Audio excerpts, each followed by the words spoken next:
Crônicas do Amanhecer. Por Feijão, Centro Espírita Allan Kardec de Balneário Gaivota. Balneário Gaivota, 17 de dezembro de 2024. Deputado quer advertência sobre uso de telas inspirada em campanha antifumo. O deputado Dorinaldo Malafaia, PDT-AP, apresentou um projeto para criar uma ação nacional com o objetivo de alertar para o impacto na saúde do uso excessivo de dispositivos digitais, a exemplo das campanhas contra cigarro divulgadas pelo Ministério da Saúde. A proposta quer incentivar o uso ponderado e responsável de jogos eletrônicos, redes sociais, programas de computador, softwares e outros similares conectados à internet ou a outra rede de comunicações. Deputado quer alertas de saúde sobre o uso de telas a exemplo de campanha antifumo do Ministério da Saúde. Matilde Missioneiro. Folha Presa. A campanha aconteceria todo abril e teria ações de conscientização em escolas, instituições de saúde, de comunicação e de proteção à criança e ao adolescente. O projeto prevê que sites e aplicativos de jogos eletrônicos e redes sociais deverão exibir a advertência sobre os riscos potenciais do uso excessivo de tecnologia digital em crianças e adolescentes, com frases definidas pelo Ministério da Saúde. A propaganda comercial de smartphones, videogames, computadores, tablets e outros aparelhos do tipo e anúncios que divulguem esses equipamentos também deverão conter advertência. A proposta prevê sanções em caso de infração, entre elas advertência, suspensão do produto ou serviço de tecnologia digital, suspensão da propaganda por até 30 dias, apreensão dos equipamentos e multa de até 10% do faturamento da empresa no Brasil, além da proibição das atividades. Os viciados em celular são almas imperfeitas que se comportam segundo seu grau de evolução e que têm dificuldade de compreensão e discernimento das coisas, prejudicando o seu próprio organismo e maculando sua existência. No Livro dos Espíritos, Allan Kardec esclarece na questão 716, a natureza não traçou o limite necessário em nossa própria organização, sim, mas o homem é insaciável. A natureza traçou o limite de suas necessidades na sua organização, mas os vícios alteraram a sua constituição e criaram para ele necessidades artificiais.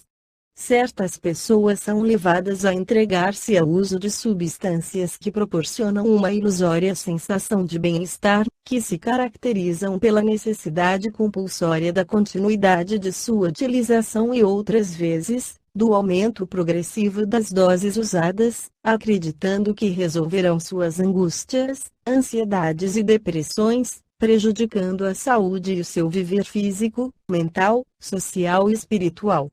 Para uns se converte em coragem, para outros em entusiasmo, se instalando como dominador, fazendo supor que sustenta os fracos, quando, na verdade, debilita e arruína o seu usuário. Inúmeras são as causas responsáveis pela viciação dos seres humanos. No Livro dos Espíritos, Allan Kardec nos esclarece sobre as virtudes e os vícios. 893. Qual a mais meritória de todas as virtudes? Todas as virtudes têm seu mérito, porque todas indicam progresso na senda do bem. Há virtude sempre que há resistência voluntária ao arrastamento dos maus pendores. A sublimidade da virtude, porém, está no sacrifício do interesse pessoal pelo bem do próximo, sem pensamento oculto. A mais meritória é a que assenta na mais desinteressada caridade. 894.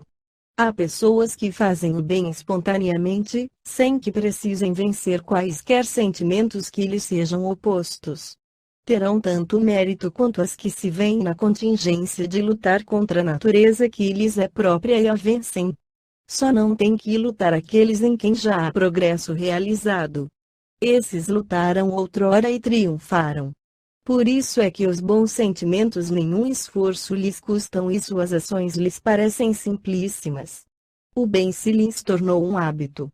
Devidas lhes são as honras que se costuma tributar a velhos guerreiros que conquistaram seus altos postos. Como ainda estáis longe da perfeição, tais exemplos vos espantam pelo contraste com o que tendes à vista, e tanto mais os admirais, quanto mais raros são. Ficais sabendo, porém, que, nos mundos mais adiantados do que o vosso, constitui a regra o que entre vós representa a exceção.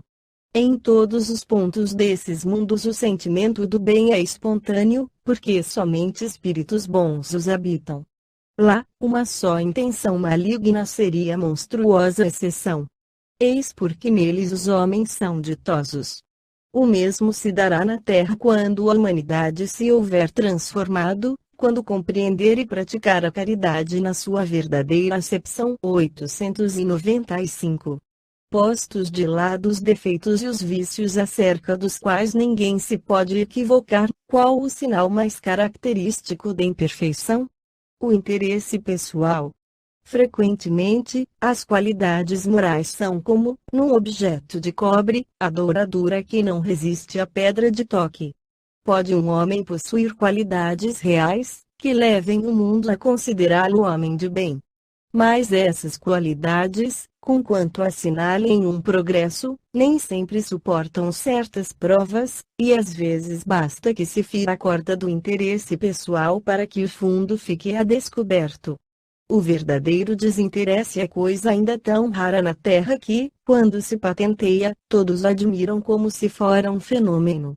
O apego às coisas materiais constitui sinal notório de inferioridade, porque, quanto mais se aferra aos bens deste mundo, tanto menos compreende o homem o seu destino. Pelo desinteresse, ao contrário, demonstra que encara de um ponto mais elevado o futuro. Segundo o espírito Joana de Ângeles pela psicografia de Divaldo Pereira Franco no livro Conflitos Existenciais afirma que nossos jovens em busca desenfreada, transitam de um estado de estresse para outro, sem que haja harmonia interior nas buscas efetuadas. As pessoas que compartem desses momentos são descartáveis, grátis ou remuneradas, bem ou mal situadas no contexto social, objeto de uso sem nenhum sentido psicológico realizador. Quando conhecidas e importantes, portadoras do brilho que a mídia ilusória lhes confere, constituem um desafio para o conquistador ansioso masculino ou feminino que, após a vitória, não lhe encontra nada de especial, somando às anteriores as novas frustrações, que terminarão por levar-lhe às fugas espetaculares pelas drogas, pela depressão, pelo vazio existencial, que leva a fugir pata à tela do celular. O excesso de tempo, resultado da máquina que o ajuda nas atividades habituais, faculta-lhe a corrida para a comunicação virtual, as intermináveis horas de buscas na internet, os encontros românticos de personalidades neuróticas e medrosas, estabelecendo perspectivas mais angustiosas, por se tratar de pessoas frustradas e inseguras, refugiadas em frente da tela do computador, procurando a ilusão de seres ideais, incorruptíveis, maravilhosos. Passada, porém, a fase de deslumbramento, iniciando-se a convivência, logo se constata um equívoco, e a imaginação arquiteta novas fugas da realidade para a fantasia das denominadas histórias de quadrinhos. Desse modo, avança-se para um sentimento perturbador que se apresenta como um vazio coletivo que se estabelece na sociedade. A pessoa vazia, aquela que perdeu a identidade e deixou de seguir na busca dos objetivos que constituem as motivações seguras para existir e realizar atividades existenciais, passa por um tormentoso processo de desgaste emocional. A perda do si, no entanto, pode ser resolvida mediante a mudança de atitude racional e emocional para com a oportunidade existencial.